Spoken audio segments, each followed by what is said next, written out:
Welcome to the Authentically Successful Show. I'm Carol Schultz, founder and CEO of Vertical Elevation, a talent equity and leadership coaching and advisory firm. Listen at the end of the show for information about becoming my next guest on one of the most important podcasts for building thriving companies. Here we go. Welcome to the Authentically Successful Show. I'm Carol Schultz. Joining me today is Brandon Weber, co-founder and CEO of Nava, a disruptive benefits brokerage on a mission to bring high-quality, affordable healthcare to all Americans. By melding cutting-edge tech solutions with deep industry expertise, Nava aims to fix healthcare one benefits plan at a time. One interesting difference I noticed between Nava and its competitors is that they are 100% transparent on brokerage fees, something that is not the case with other brokers. Brandon, welcome. Thanks for having me. My pleasure. So that's kind of a high level of Nava. Give me the more detailed version about your company. Yeah, no. What you do. Happy to. Yeah, I think so. I think what we observed when we got into decided that we wanted to help out in fixing healthcare, was that a large swath of Americans effectively get their healthcare access through this very specific channel, through employer-sponsored healthcare. Mm-hmm. So your employer, my employer, 168 million Americans get it. And the more that we dug into how healthcare is purchased and then how it's used via that channel, the more we were like, wow, it's really inefficient right now. There's a real lack of transparency for employers who are trying to put together these benefits plans and try to be smart buyers of healthcare. And then there's a real lack of support and I think also kind of like literacy for employees trying to navigate their way through the healthcare system and use their benefits. And so in a nutshell, what Nava does is we're using technology to help employers and their employees be much smarter shoppers and also much smarter users of healthcare and the health-related benefits that they offer. Mm-hmm. And kind of specifically how we do that, we spent a lot of time with the kind of slice of American employers that seem to be like winning at the healthcare game, and they're America's largest employers. So companies like Amazon, Google, Walmart, while the rest of us are getting absolutely crushed by the healthcare system and costs are going up 10 or 15% a year, you go talk to them and they're like, well, actually, we've managed to keep our costs basically flat. And our employees are really satisfied with the benefits that they offer. And the more that we studied their benefits teams and what they were doing, the more we kind of had this aha moment, which is we can actually productize a lot of what's going on in Google and Amazon and Walmart, Delta Airlines benefits departments, and bring it down to a 30-person employer that is struggling to kind of, to figure it all out. So that's what Nava does. That is our offering, which is we kind of bring the Fortune 500 benefits kind of stack technology and expertise down to small and medium-sized employers and their employees, just as an easy to kind of deploy service. So that's a little bit more about us. Yeah, and so if I'm hearing you right, the Fortune 500, they have great buying power. Is that the reason they were getting such a great deal? There's three reasons. So that's the one that everyone kind of thinks about. Well, Walmart's huge. Of course, they can get cheaper healthcare. Yeah. And so they do. But actually, the two bigger reasons were that Walmart has and Amazon and kind of major companies. What they do is they build these really big internal teams. They call total rewards or benefits teams. And they're constantly analyzing what's the cutting edge in healthcare and digital health. And so their job is to go, hey, go look at that mental health care like category and figure out what the right solution is for our population, and then be amazing at deploying it. And then we hold you really accountable to outcomes like, is anyone using this thing? Has it delivered the ROI? And so that was actually the bigger lever. The group buying thing we can solve for. And so when you go talk to, like Marcus, who runs healthcare at Walmart, people say so many of the things that we're doing are not just because we're big. They're just things that anyone can do if you had the right kind of like expertise and if you just had the time to go do it. And the staff to do it with, right? And the staff to do it. Small companies don't have that.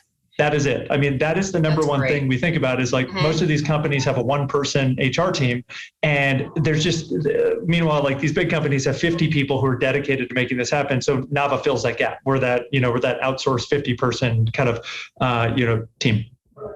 Well, that's super interesting. So you founded the company with your partner, Donald DeSantis, in October of 2019, just coming up on 2 years. 2 years. And the interesting thing is you just closed your A round just about a year ago, and it was $20 million, led by Thrive Capital. Bravo. Yeah. Thank you. First of all, what did you do about funding for the first year?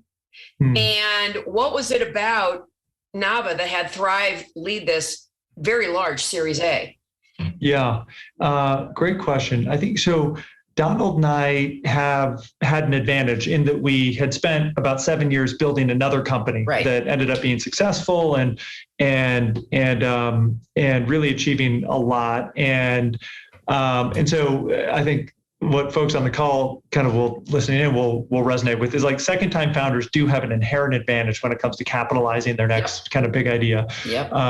And so what we ended up doing actually is we raised about a $5 million seed round with Thrive Capital as the lead, and then we raised a $15 million Series A. So all it was $20 million. Got it. And so that seed round was about January of last year, and then in about November of last year, we raised a Series A based on the momentum that we were seeing with kind of our early go-to-market. So that's just the breakdown. So we were pretty well capitalized from day one.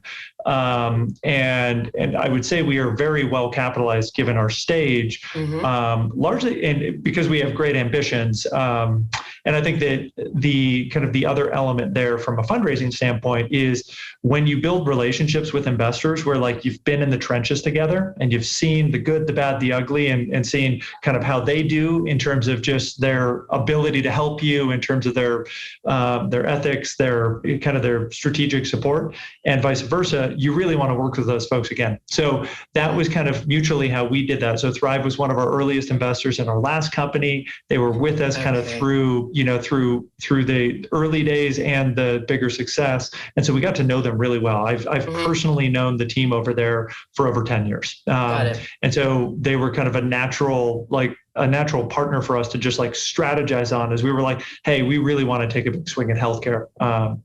So yeah, that's kind of some of the backstory. Yeah, and that's actually a good time to have a little segue about your former company that you founded in 2013, Hightower. I'm sorry, Hightower. Thank you. You merged with another company, VTS, in late 2016, and you were in the commercial real estate space. So how did you move into that space? And what was the impetus, and how did you make that change moving into healthcare? Yeah. So Hightower was really it was a technology company born out of me being a practitioner in the commercial real estate space with a problem, right? So a lot of companies start that way. You're a domain expert in some industry and you're like, this sucks. I know there can be something better. And then you go do it. And so that was the case for me. I was at the world's largest commercial real estate brokerage firm, CBRE, working with the most sophisticated clients on the landlord side, companies like Blackstone and JP Morgan, doing massive deals. And we were doing the whole thing on spreadsheets and paper and email. And it was just crazy to me. And I'm a guy, I've got a background in software engineering. I was a product manager at Microsoft. So that was really the impetus for Hightower, was scratching my own itch. It was, I've got a problem. I know that there's a big market opportunity to kind of modernize the commercial real estate marketplace. I think that that's going to go online, just like residential real estate went online with Zillow and Redfin. And that led to Hightower. Hightower, we kind of brought our minimum viable product, or V1, to the marketplace. We're scaling pretty well. And there was another company that was doing the exact same thing at the exact same time, BTS. And so you had two companies, two small enterprise software companies, in a battle to kind of create a new category of software, which is we were telling commercial landlords, hey, you've got to be managing all of this stuff, your whole business, online and in a way that's transparent and mobile first. And so the two of us were just duking it out for like 3.5 years. And commercial real estate is a tight-knit vertical, right? So when you think about vertical industries, about 150 to 200 commercial landlords and brokerage firms represent like 85% of the total market in the US. And we were battling it out for those folks. And so about 3.5 years in, after the two companies had, I think collectively, we'd raised almost $100 $100 million, and we're just beating each other up. Nick who was the CEO of ETS, and I got together and we said, hey, where do our visions align and where do they not align? And it turned out that our visions aligned a ton. And we had the same dream of the future of commercial real estate. And long story super short, because it was just an incredibly challenging process to go make this happen, we decided, hey, we're going to be way better together. Like 1 + 1 is going to equal 5 here. We can go kind of sew up the category. We can kind of be the definitive company that is like bringing commercial real estate kind of online. And so that's what we did. So we merged the two companies at the end of 2016. And the growth story since then was like super exciting. The company's grown like 10x since then. It's kind of the undisputed kind of definitive leader. We raised another couple $100 million after that. So it was very hard to do, but in retrospect, both Nick and I would say it was the absolute right thing to do for the two companies and for, we think, the industry. So you were with CBRE for about 6 years. Yeah. And your last position was as a first vice president. Correct? Yep. What level of management was that, and what made you think you could be the CEO of a startup?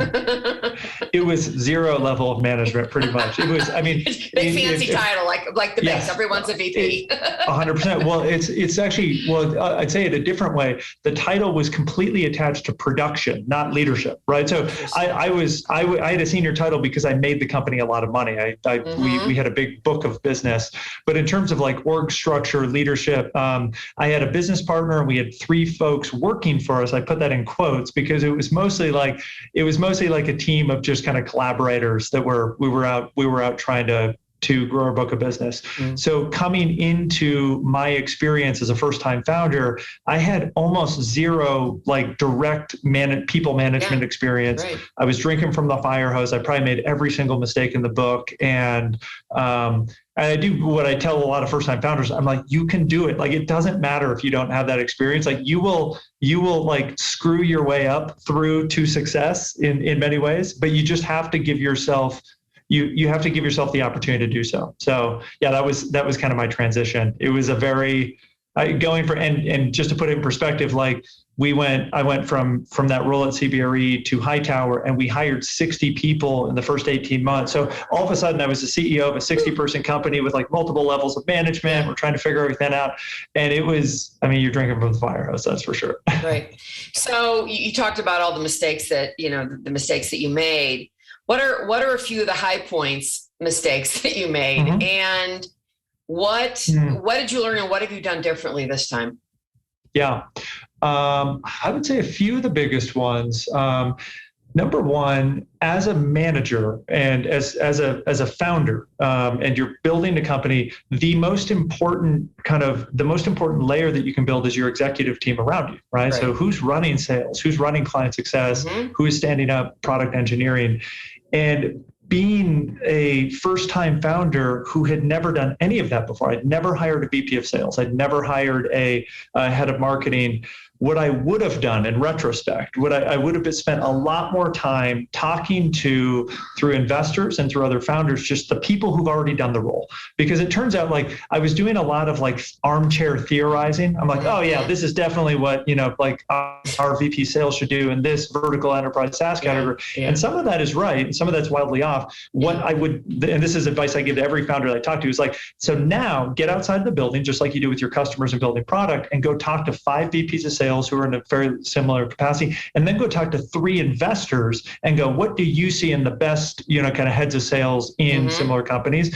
You start to collate that, and you will have a much stronger opinion on kind of what you're doing. And then the next thing that it does, which is really valuable, is it builds your rubric for your interview process as well, which that was another thing. We were like interviewing these people, and we're like, we don't even know how to tell if they're awesome or not, right? Yeah. So it's a big thing. And I think a second big thing that I, kind of a like mistake that I do that I would just, the company would be materially more successful if I had not made this mistake, was was chasing shiny objects when it came to kind of product scope and focus. So that was absolutely massive. And where it played out, and I think a lot of entrepreneurs face this, I hear it all the time, which is they had a core thesis and they're like, this is the thing, this is the MVP, this is the problem, and this is the solution.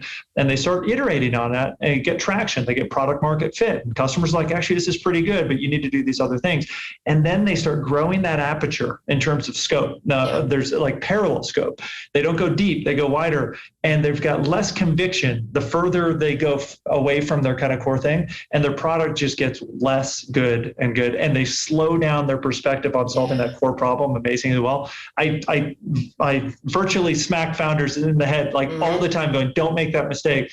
That is probably the biggest lever that if you cannot screw that up, will drive success. Yeah, I would agree with that. I hear that, by the way, from founders that have made that mistake as well. It's just, we all do. Especially first-time founders. It's so easy to do because the market is pulling you in so many directions. And then if you have competition, that is the ultimate worst case scenario. Because we in VTS were having kind of this very much back and forth feature war. And if we had just ignored that feature war collectively, it would have been so much more successful and just like doubling down on the thing that we had deep conviction on. Yeah, that's terrific. Yeah. So you're at about 34 employees now. Yep, with the new company. Yes, with Nava. Right. And tell me a little bit about, where did you start and the path to 34 and really where you're looking to go here over the next 12 months? Yeah. I mean, it might be useful to kind of rewind and go, well, weren't you in commercial real estate? Now you're in healthcare. Like, I'll hit that because I think you asked it. Like I did. And then forgot to follow up on it. No, let me hit that because I think that's super important. I think it's also a thing that I want to tell people, which is, so we were fortunate to have a lot of success with Hightower and BTS, got it to a good place, and the company is kind of off to the races. And I think for me, as I started to think about, I was ready to like really lean into like a societal problem. That's just kind of, I just kept getting this thing back to me in the back of my head. I'm like, I really want to work on a problem that like affects my mom and my friends and whatnot. And so for me, like this second company was kind of born out of essentially just me going like, what am I trying to solve for the next 10 or 15 years of my career? And I tried to hit that from a bunch of different angles. I do a bunch of journaling, and it just kept coming back to like, I want to solve or at least work on a pressing societal problem. And that started a big, long homework assignment where I was like, cool. Like for me, it was climate change, healthcare, and education. It's like the three big bugaboos that I think are just driving so much pain right now. And how I got to healthcare was I started just asking everyone I knew about health, about just their interactions with healthcare. Something you don't talk about much. You don't like pull that up in like coffee table conversation. Carol, hey, how's your healthcare life going? And you're like, let me tell you about how I'm filing for medical bankruptcy, or I've got bills in arrears, or like I can't figure out, like a cancer diagnosis. So when I started asking the question, people just started opening up. And what they opened up with was just pure, utter tragedy. I mean, like across the board, from small tragedies to massive tragedies. Like truly things that like make you like tear up and like you get emotional. And so like that really, like that kind of human side of it. Like I know all the macroeconomic stuff. I know how broken it is. I knew that healthcare we were spending 17.9% of our GDP on healthcare. I knew the stats, but when it got clear to me just how proximate the actual tragedy was to just my own social network and whatnot, that was when I just made the decision that I have no idea how or when I'm going to be useful in healthcare, but I'm going to like lean in as a founder who knows how to build companies, knows how to build software, knows how to kind of disrupt old school industries. I'm just going to lean in on trying. And that led to essentially an 18-month journey of kind of first principle research on like, well, what is the healthcare industry? How does the marketplace work? Who are all the stakeholders? And that led to this very kind of non-sexy corner of healthcare, benefits brokerage, that I truly believe is if not the most kind of underappreciated change agents, like stakeholders in the marketplace. And that's how we got there. So anyway, that's kind of like my long story. And it leads to just one thing that I really I beat on this drum all the time. I can tell people this with deep kind of conviction is if you find a problem that truly is kind of like a mission-oriented problem, like a problem like I want to help people out, I can tell you the amount of like energy that you get just chasing that problem every day, like banging your head against the wall and going, well, when I wake up this morning, my job is to help fix healthcare somehow, lower the cost of healthcare. I can't tell you how much more motivating it is, even than the kind of last thing that I worked on. So I am like asking and like just telling like founders, entrepreneurs, operators that to lean into those, because we got these real big ones and they're huge markets and stuff. And so it's a huge opportunity that I think is just massively under resourced from a human capital standpoint. And so back to your the kind of original question. So Nava officially started. So Donald and I were kind of finishing up our research in October of 2019. Okay. We officially incorporated the business January in 2020. Okay. And that kind of the second half of 19 was when we were like, oh my gosh, I think we've got a tiger by the tail. I think this is one of the most important distribution layers that no one's talking about in healthcare benefits brokerage. And I think the status quo sucks. And I think we can really modernize it, just like residential real estate got modernized, travel got modernized, financial advisory got modernized, and bring a lot of cost out of the system. And so 2020 was all about just standing up V1 of the infrastructure. It's like, we just need to become a benefits brokerage. So Donald and I went and got licensed. Like we are now, licensed carrying benefits brokers. We built out the infrastructure. We hired the core team. So we ended 2020 with about 14 or 15 people. Okay. We raised our Series seed, and then we on the basis of early traction around customer development, we raised our Series A in November of last year. And now we're at about 34 people, and we're growing fast. We're kind of adding, 5 or 6 people every couple of weeks, and switching gears from kind of 0 to 1, like 0 to 1 kind of core infrastructure, initial value prop, et cetera, to kind of 1 to sort of scale around kind of our technology acceleration, and then just go to marketing. You'll see a lot more of Nava, because we're pretty convinced that we can help a business with less than 1,000 employees save like 20% on their healthcare while improving their benefits, which we think is just a monster unlock. So we're now just trying to get the word out. What have you found to be the biggest challenge, Brandon, at adding people to your team, finding the right people? I think the challenge always is when you're in an industry or when you're in a venture-backed kind of context where the expectation is grow fast, is managing the tension between rapid hiring pace and hiring quality. So that is always ever present, almost cliche in its kind of presence, but it is true, right? And so one of the things and actually, if I were to add a third mistake that I made last go around that we are not making this go around, which is I made the mistake that I underappreciated the negative impact of hiring the wrong people, and then also hiring good people, but putting them in the wrong circumstances where they didn't have the right support, you didn't have the infrastructure built, you didn't even know what the role was supposed to be. And so the kind of measure twice, cut once, another frame that a friend of mine uses is like small but mighty teams. And he's had this direct experience as well, where he's like, I have learned from personal experience that hiring 3 absolute amazing engineers, client success people, pick the team, is like a 5x lever over hiring 6 or 7 okay people that are struggling kind of in an environment. So it's got this like major knock-on effect to like kind of hire slow in a way. And so we're doing that. We are actually growing. We are growing headcount less rapidly than we were growing headcount at our last company, despite the fact that I think we're having a lot more go-to-market success relative on a time scale. Yeah, that is so important. I'm really, really glad to hear you say that, because this is one of the biggest challenges any growing startup has. When do we hire? How many people do we hire? Well, what if we hire them and we don't need them yet? I mean, there's a million questions you could be asking, right? And I always advise, I know it's harder for you to do it more slowly and get the right people. And you may have some customers that you have to do some damage control with when that happens. Everybody may not be getting the attention you might like them to do, or maybe we're not bringing on customers as quickly as we can. But it costs you exponentially more money to do it the other way. Yeah.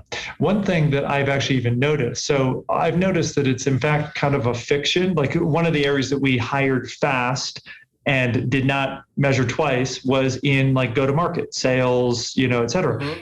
And it would like the truth was we didn't sell any more. Like we were no faster because on reflection, we had not built up like the internal muscle to really educate. Here is sales at the company. Here's what great looks like. And then we also didn't know what great looked like yet in terms of salesperson, right? And so we would have been much more effective. Actually, we probably would have even sold more if we had kept the team really tight knit and the founders were doing more of the kind of selling work and stuff like that.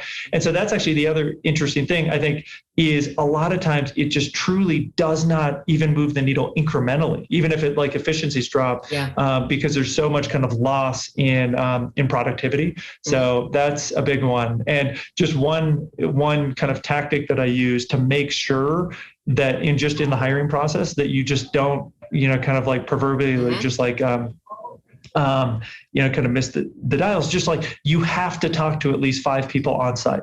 Like just you have to like get 5 people through an on-site interview. You're going to learn so much by simply having 5 different looks. And I see a lot of folks who are like, they brought the first person in. They're desperate for someone. They're like, I think they're okay, but they legitimately haven't had a deep conversation with anyone else. If that's the first time you're hiring that role, that's a recipe for like disaster. And it's just kind of one thing that you can do that if you do it, it will up-level the quality of the person you bring into that role. Yeah, that's great. How did you and Donald get together originally?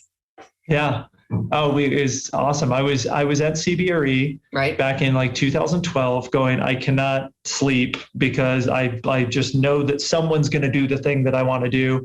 And so I need to like either do it or don't, because it's just crazy for me. And so I got to this point where I'm like, what is my next step? And I'm like, I need a co-conspirator. I need someone to spar with. I need someone to like brainstorm with. And so I sent a note out to my old technology network. So all my friends over at Zillow, I'd worked at Zillow and Microsoft previously, and said, hey, I'm looking for someone who might be interested in like kind of like modernizing commercial real estate, et cetera, like, and, who has a technical product background as well. And so we were introduced by a good friend of mine that I'd worked with at Microsoft, and Donald had worked with at Redfin. And he said, oh, you like this guy? He's got a thing for real estate. And so Donald and I met in a coffee shop on Capitol Hill in Seattle, Washington, and just hit it off from there. And it started out very, very casually, which is like, hey, let's just riff together. Let's just riff on like, I'm the domain expert, he's the product expert. Let's riff. And the more that we riffed, the more I was like, oh, wow, you're unlocking product insights for me that I hadn't even thought about. And he's like, wow, I think you do have a tiger by the tail here. This is a big, like really kind of busted, inefficient industry. And that was, as a product person, kind of got him excited. Yeah. So just before this question, you talked about the importance of interviewing for you 5 different vice presidents of sales to see if you're headed down the right path. So did you do the same thing with potential co-founders? I kind of did. How did you know it was him? This is the guy you wanted to walk down the aisle with. Oh, yes. Totally. And I did. And actually, there's kind of 2 ways to do that. It's like go broad and meet with a bunch of people, and then go deep with the person that you think you might want to get married to, from a co-founder standpoint. So I did work with kind of 2 other folks, and it was kind of this just introduced similarly through that network. And so kind of riffed with them, had meetings, like talked about the space, even tried to prototype a little bit, and in parallel. So And then when I was doing the same with Donald, and of those 3 conversations, the one with Donald just like gained momentum, right? It was just like the other ones naturally lost momentum, and this one gained momentum. But I'll say kind of one interesting thing about like co-founder dating and choosing the co-founder.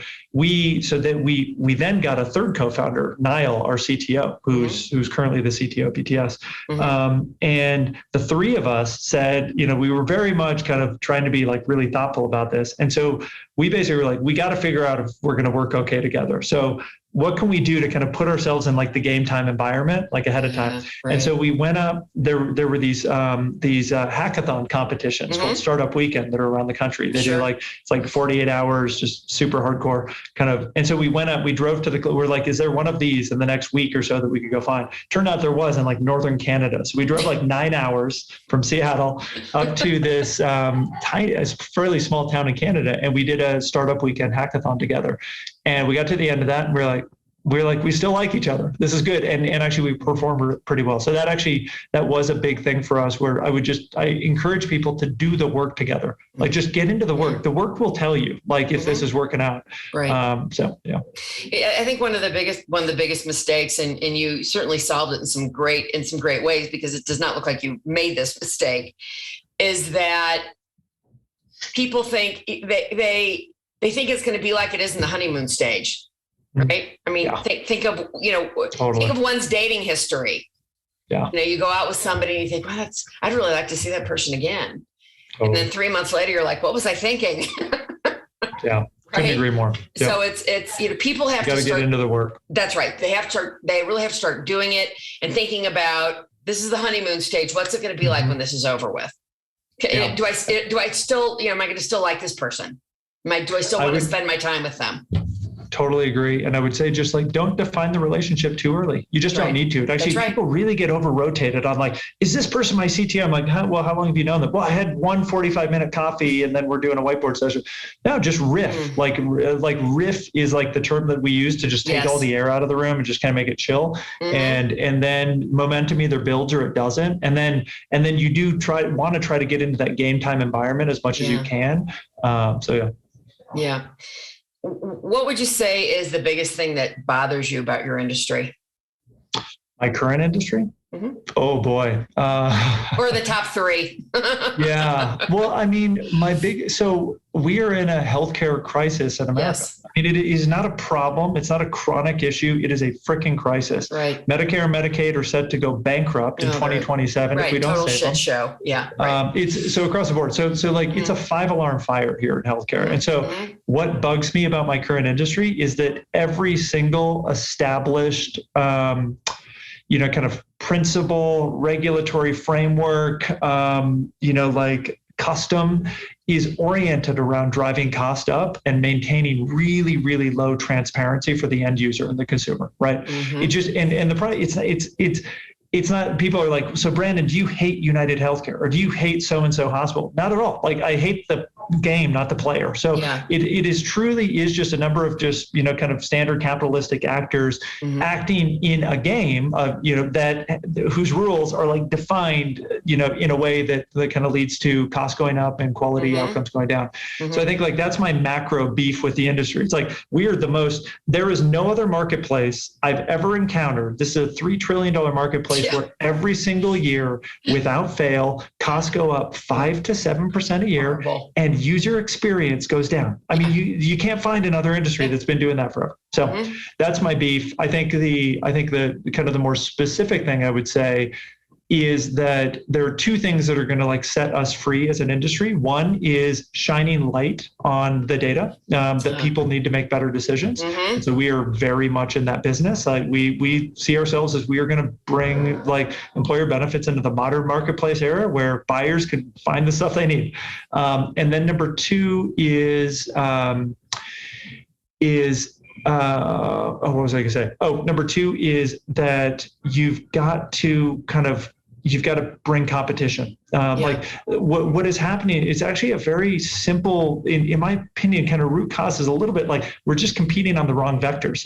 And so one of the jobs of kind of Nava is to make the marketplace such that the supply side, kind of folks compete on the right vectors. The things that an HR leader at a 30% company is like, cool, I'm glad they're competing on cost, quality, and convenience. So anyway, those are kind of my big beefs. Well, those are some pretty big beefs. I'm curious, when you talk about the healthcare and so on and so forth, are you placing any accountability on a human being and how they take care of themselves? I mean, it's a really important element. And the fact that, we live in a country that subsidizes the worst foods possible. for any human being to be eating. When you talk about health in America, right? Yeah. Like, let's forget healthcare industry and insurance and all the things that people talk about. You're just talking about health, right? Like we are the first modern first world country whose life expectancy dropped. It dropped last year. It's insanity. I mean, like that is nuts, actually. Right. And so when you talk about health in America, I think you start to unpack a lot of different things. First of all, the healthcare industry, unfortunately, is incentivized to produce more interactions with itself, right? And the most valuable interactions are interactions that are related to emergency intervention. Surgery, like back surgery, like we got to go in, we got to specialty drugs and stuff like that. And so that's a big driver, right? And so like we've got an entire industry who is incentivized, the flywheels driving around more interactions, and the most valuable interactions are surgeries, not primary care visits, right? So preventative visits. So that's a big thing. Problem. On the other side, though, like back to your kind of like, the subsidies of like, kind of food that's bad and stuff like that. We also just have we have a kind of a consumer culture where we are like, me as an individual consumer, I am just getting hammered with like lots and lots of marketing for stuff that is probably not good for me. Like, honestly, that just turns out that more time on my screen is not going to help me live a longer life. Right. It turns out that like more TikTok videos are not going to make me a happier person. It turns out that unhappy people make bad eating decisions and bad health decisions. And so I am a big believer in personal accountability and consumer, kind of consumer empowerment. I think when I have a lot of empathy, though, when I look at like a single mother of two and I go, you need to be more personally accountable. And then I'm like, the amount of things that she is actually having to like deal with while we have this like massive, like really powerful and really smart kind of set of industries that are like, how do I get her to consume more social media, to like buy the sugary drink, to do the whatever those things are, right? So we kind of need to make healthy choices really profitable. Yes. And so that's kind of, it's been exciting to see, because it's so shitty, the status quo, there have been some really neat companies that are starting to make healthy choices profitable, like Beyond Meat and Impossible Burger and, like new healthy choices. So I'm hopeful, but I'm not naive to the fact that that's a big element too. It's like, how do we make personal healthy choices more profitable for the industries that are trying to get your attention? So. Yeah. How do we get the government lobbyists, right? To lobby for the healthy choices rather than corn syrup and soy, that's sprayed with chemicals, and I could go on and on and on, but I want to be careful that I don't get sued by someone for trashing their industry. And to your point, the mother of two, she's grasping at straws. It's, she's doing the best she can. We have to have empathy for that, right? I mean, I certainly do, knowing that I was by myself last year while we were closed down for 2 months. Yeah. I mean, by myself, I saw my horses. Yeah. And that was practically it. Yeah. And it was hard. It's hard to be alone. It's, we all have our issues, and, I'm still working on getting my personal health back to where it was before all that. Right. Totally. So many are like, literally tens of millions of all of us doing that. Right. Yeah. So it's like, how do you make, I think one of the things that we're in the business of is like, specifically for us is like, because our job is to help you buy healthcare better and then also use healthcare smarter, the healthcare that you buy. And so one of the big things that we're using technology to do is help someone like you or me make smarter healthcare decisions, but make that easier to do, not harder to do. Because it turns out the current industry makes it so freaking hard to do smart things. Like it's just so hard to find the dermatologist that doesn't overcharge you and gets great outcomes. It's so hard to question all those bills and go, well, actually, could I do it cheaper if I went to an independent MRI facility versus getting my MRI at the hospital? Yeah, those are exactly very hard things to do. So anyway, regardless of whether you have insurance or not, I think, sometimes, and I don't want to get too distracted on this, but, insurance, I think, that's what I'm looking for. It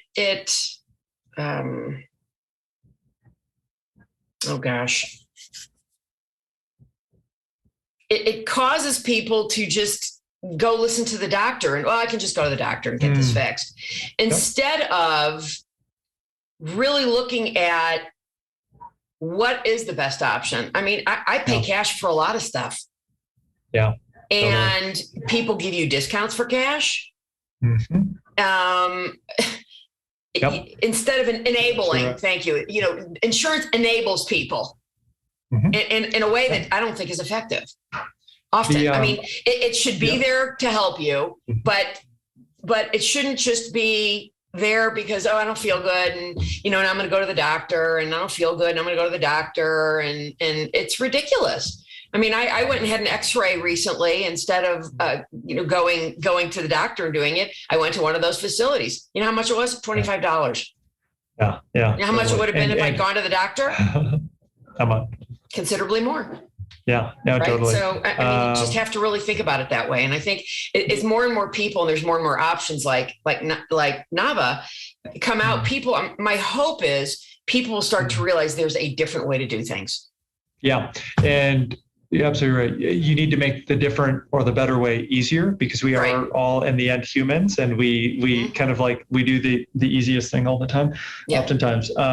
And the reason that the traditional insurance companies are so motivated to have you just do that thing is because their business model is very simple. They just collect a percentage of the total premiums that we spend on health insurance. Right. And so then the question is, well, what makes premiums go up in health insurance? Well, it's actually using more healthcare. That's literally just what happens. Like, the health insurance premiums are essentially what they think you're going to spend in healthcare plus a 20% premium. That's what it is for small group. And so again, when you think about what's motivating all of the stuff, all those just big kind of indicators that have some, again, back to the single mom with 2 kids, tell her, no, just go to the urgent care, or just go check out the hospital. You've got $100 copay or whatever.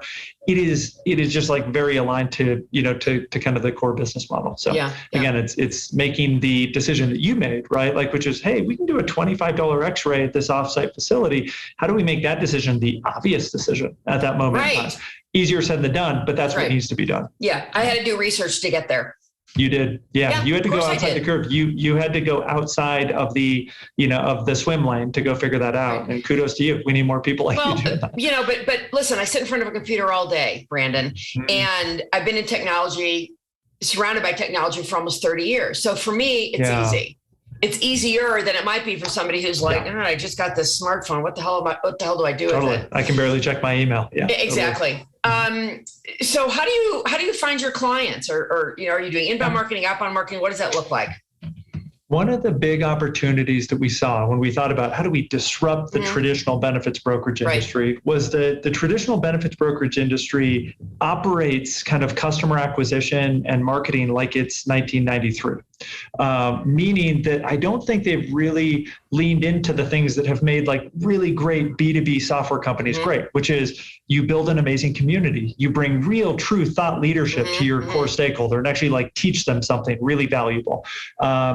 And you're always in front of them. You think about it. You use software, you use technology to just be there. So we're kind of what we're doing is we got pretty good at that in my last company, because we had to build this big B2B software company and attract companies like Blackstone to us and stuff. Right. And we're kind of taking that playbook and we're bringing it to traditional benefits brokerage. And so to answer your question then, okay, cool. How do we find customers? Well, if you go anywhere near Nava, our LinkedIn page or our website, you will see us talking about the things that our customers care about. So we are having amazing conversations about COVID and Delta variant return to work with some of the foremost leading thinkers on this topic, like Dr. Marty McCary and the head of total rewards at Delta Airlines. I've got 100,000 employees. So we're trying to bring kind of really, really good content and insight on the specific questions that small business HR folks are thinking about. And then we're bringing kind of an industrial grade, outreach program to them.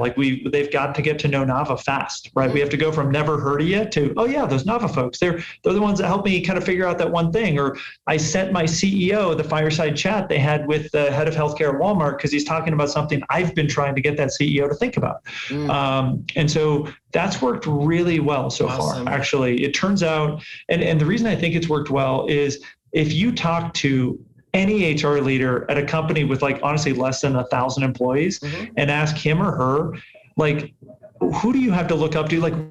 where are you getting insights? Where are you getting like the kind of big aha moments? They will struggle. They'll be like, honestly, I have to beg, borrow, and steal for that. Like I've got my own kind of like, I've got my own like my email network of my HR peers that I'm going to, and we're going asking each other questions. So we see like a real opportunity to kind of fill that gap and give them something that like the big companies are getting. Like there is great thought leadership if you are running people operations at like like Airbnb. So like we just brought on as a new advisor the head of total rewards and benefits for Airbnb. Okay. She's amazing. Mm-hmm. She knows more in like her left hand than I think most people will know about how do you bring an amazing benefits, healthcare, like remote workforce kind of like support system. And so we bring people like her onto the team and go, Tracy, help us educate that 50 employee like HR leader on what they can do and be their support service, the kind of support system there. So that's worked really well. Yeah. So anyway, those are some of the things that we're doing. That's great. What would you say makes your company culture unique, Brandon? Like, what would I notice if you hired me? Yeah. Well, so I think if we're doing remote really well, I will say, I'm going to toot my own horn here, and we are a remote first company with people in 16 different states. And we had the cohesiveness, the just energy, the vibe, the like personal relationships there. Mm-hmm. I think we're doing that really well. And I think that's because we've also leaned into just getting together in person in like special, but like less frequent ways. Like brought everyone out to Park City, Utah, just had an absolute blast. And we're also getting really good at just communicating virtually via our channels like Slack, Zoom. We've got a bunch of stuff there. I think I'll just give you the other perspective. So if you compare us to our industry, the benefits brokerage industry, what will make us unique is, we look like we're from planet Mars to that. When we bring on people from that industry, they're like, it's like you brought a technology culture and a technology instinct and an innovation kind of instinct to the industry. And then you wrapped it in a mission that everyone just like truly wakes up and says, I'm at Nava and I'm trying to fix healthcare. Like, I love it. I truly like from our SDRs to our marketing to our engineering, they're bought into, I work at Nava because I'm here to fix healthcare. So I think that would be probably one of the most unique things. I think people just are really into that. Yeah. People are, they're driven by the opportunity to make a difference.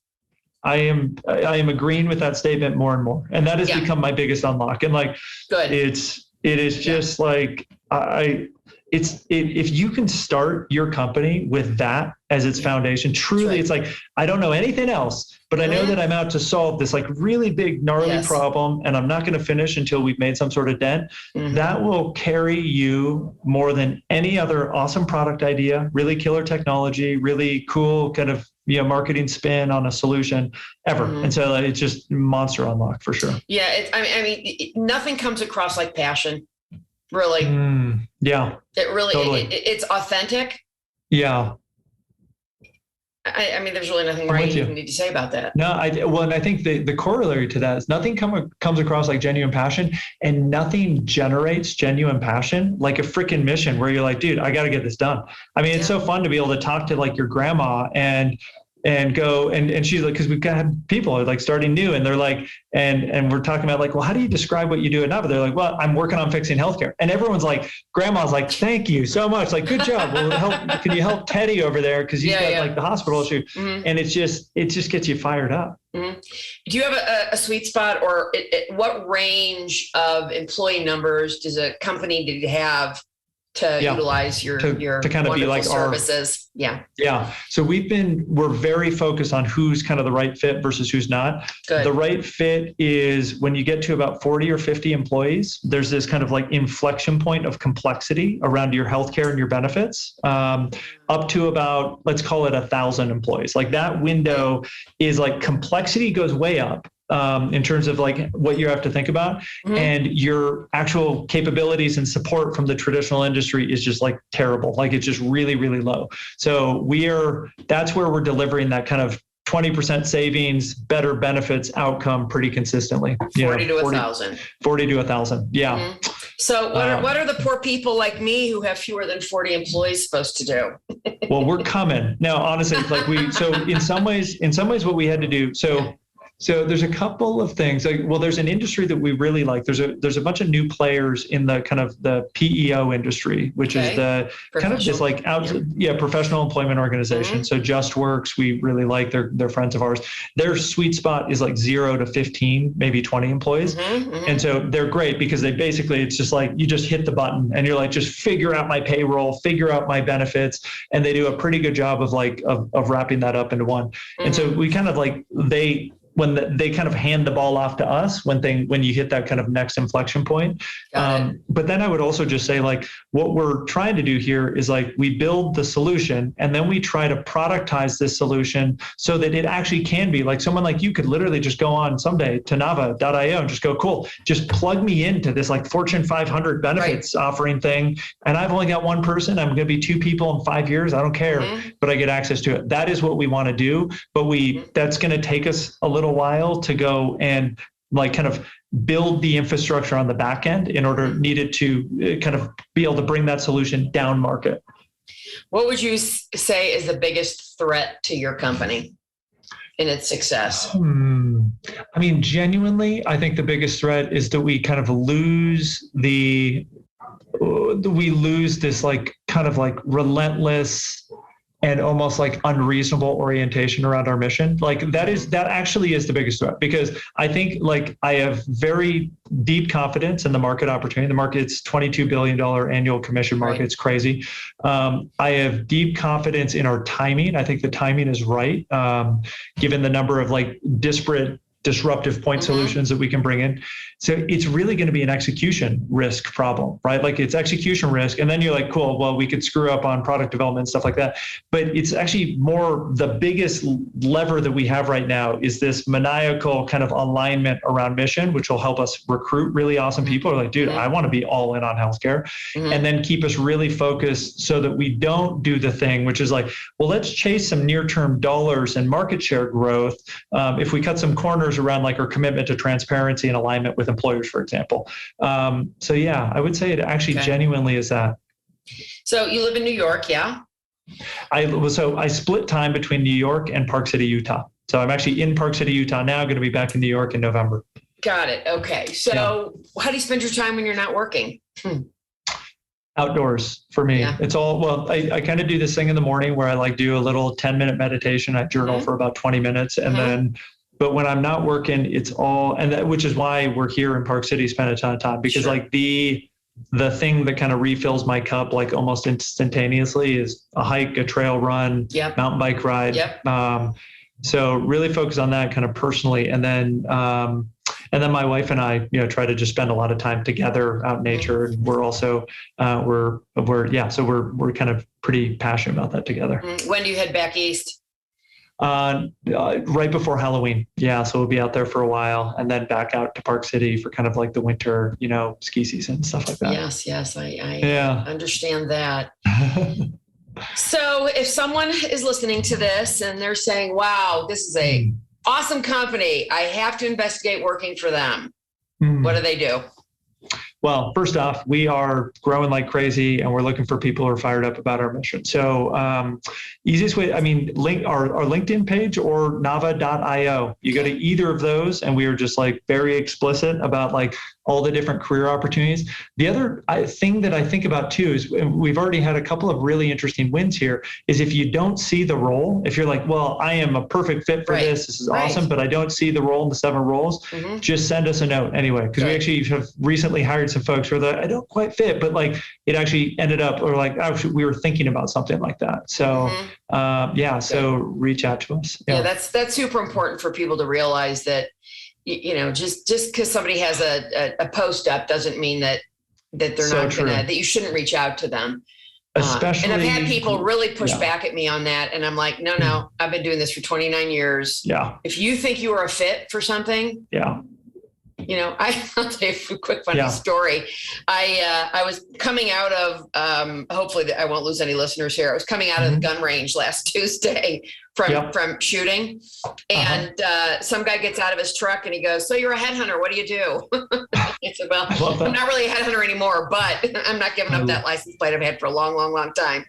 And we chatted, and he works for a very well-known company that happens to be headquartered here. And we connected afterward because he said, I'd love to find my next thing.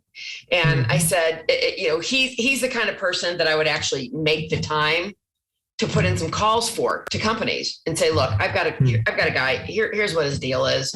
Here's where he spent his life. And you really need to talk to him. Right. Cool. So people should never be afraid. I mean, they don't always have somebody like me that knows exactly what to say to somebody, but really get out there and make that effort to say, you don't ask, you don't get. Yeah. I'd also just say it's unique. I mean, there's something very compelling as a hiring manager when someone just inbounds and says, I'm passionate about what you're doing. That's right. That is the first thing that we think about when we're doing interviewing around kind of core values alignment is like, how in are they on our mission, for example? And so like, just when you inbound, like you're already checking these boxes that we're interviewing for anyway down the line. So, and also I really believe in serendipity where it's like, you just do that and then the dots connect sometime down the line, you've created this kind of mutual connection. I again agree 1,000%. Well, gosh, Brandon Weber, co-founder and CEO of Nava. This has been a really informative and interesting and delightful conversation. I really want to thank you for your time. Likewise. Thanks, Carol. That was a lot of fun.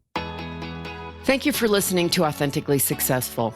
If you are a successful founder or CEO who would like to be on this program, please visit verticalelevation.com/podcast/apply. If you learned something from this interview and it made a difference, please share it on LinkedIn or Twitter. You can also do a quick screenshot with your phone and text it to a friend. And if you know of someone who would be a great guest, tag them on LinkedIn or Twitter to let them know about the show and include the hashtag Authentically Successful. I love seeing your posts and great suggestions. Lastly, we are regularly putting out new episodes and content. And to make sure you don't miss any episodes, please subscribe. Your thumbs up, ratings, and reviews go a long way to help promote the show and mean a lot to me and my team. If you want to know more, go to our website, verticalelevation.com, or follow me on LinkedIn. This is Carol Schultz. Thanks again for listening and see you next time.